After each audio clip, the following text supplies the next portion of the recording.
Salam celoteh, anak kebon. Bicara tentang pemimpin, maka kita bicara tentang sebuah tanggung jawab.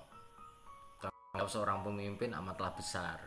Bagaimana kita bisa mengayomi bawahnya, mendirikan bawahnya, memberi semangat. Kata Ki Hajar Dewantara bahwa seorang pemimpin adalah ing ngarsa sung tulodo, ing madya mangun karso tutwuri handayane. Di depan kita memberi teladan, di tengah memberi semangat, dan di belakang kita adalah mendorong kemajuan pasukan kita. Maka pemimpin yang baik adalah memiliki sifat leadership, bukan sifat bos. Sifat leadership adalah bagaimana kita menjadi contoh semua orang yang kita pimpin. Memimpin bukanlah hal yang mudah, tapi memimpin butuh sebuah seni di dalam kepemimpinan itu sendiri. Di dalam seni perang mungkin dikenal namanya art of war, atau adalah bagaimana seni berperang, bagaimana membuat kemenangan di dalam sebuah pertempuran. Begitu juga kita memimpin. Art of leader mungkin sangat penting bagi seorang pemimpin. Karena pemimpin yang berhasil adalah bagaimana dia melakukan sebuah goal atau tujuan di mana bawahannya merasa bahagia di dalam memenangkannya. Bagaimana tidak memberikan cekaman ketakutan kepada yang kita pimpin, tapi memberikan sebuah semangat, memberikan ide kreatif bagaimana mereka bekerja dengan cara yang relatif mudah, namun hasilnya luar biasa. Maka butuh sebuah ide brilian. Pemimpin yang tidak berhasil lebih cenderung otoriter, tidak mampu mendengarkan bawahnya, padahal bawahnya mungkin sudah jauh lebih berpengalaman dibandingkan pemimpinnya karena masalah waktu. Maka bagaimana pemimpin yang benar di dalam memimpin adalah mereka yang memimpin memberikan sebuah gambaran di dalam mereka berpikir bahwa kita untuk berpikir bagaimana memenangkan sebuah goal dengan andil banyak orang. Mungkin di banyak sistem kepemimpinan banyak juga yang bersifat otoriter, harus saklek, harus itu yang dijalankan. Apakah semuanya berjalan lurus? Tidak, pastinya tidak. Karena bahwa di dalam sebuah kepemimpinan ada rasa menghormati bawahnya.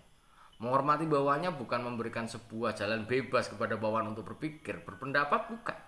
Tapi adalah bagaimana memberikan kesempatan mereka berpikir untuk mendapatkan goal di dalam sebuah tujuan kita berorganisasi.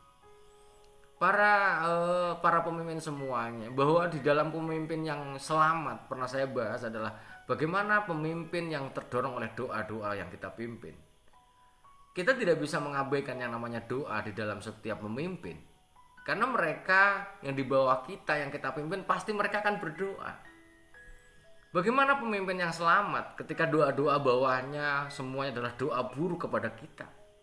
Mungkin dari 100 orang yang kita pimpin, kemudian kita zalim kepada mereka, kita tidak memberikan haknya, apalagi mengambil sebagian dari haknya, maka mereka pasti akan berdoa buruk.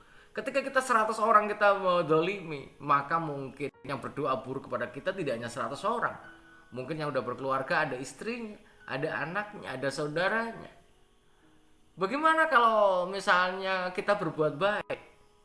Kita saling mendoakan di dalam sebuah memimpin. Bagaimana kita humble kepada yang kita pimpin, maka doanya akan mengalir deras kepada kita sebagai seorang pemimpin.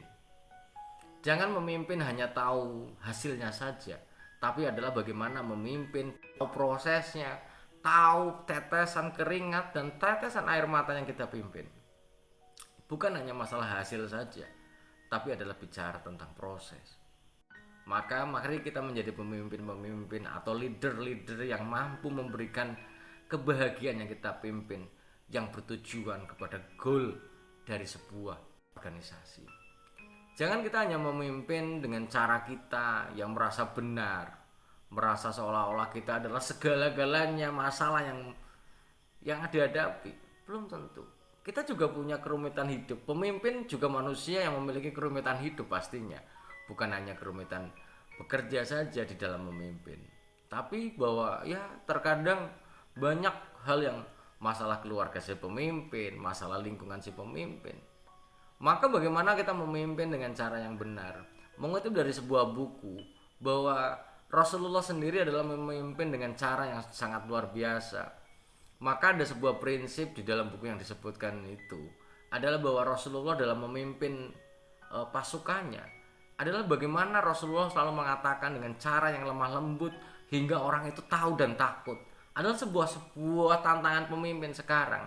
Bagaimana kita tidak mengatakan dengan kasar, tidak mengatakan dengan cara yang membuat dia sakit hati, namun didengarkan, diikuti, dan diresapi betapa pentingnya perkataan atau instruksi yang diberikan oleh pemimpin itu. Ternyata bahwa kalau kita tarik benang merahnya, pemimpin adalah dilihat dari kesehariannya. Bagaimana pemimpin akan mengatakan bahwa semangatlah, sementara pemimpinnya nggak semangat. Jujurlah ketika bagaimana bahwa kita akan percaya untuk berbuat jujur, sementara kita juga nggak jujur. Maka marilah kita menelaah diri dulu ketika kita menjadi seorang pemimpin, bagaimana memimpin orang itu supaya mereka itu paham tanpa harus banyak-banyak menguras pikiran, menguras emosi, sehingga kita menjadi pemimpin-pemimpin yang hanya didoakan buruk oleh bawahan kita. Semoga bermanfaat. Semoga Allah menjadikan kita menjadi pemimpin yang dirahmati Allah dan dikabulkan seluruh doa yang kita panjatkan kepada Allah. Salam celoteh anak kebun.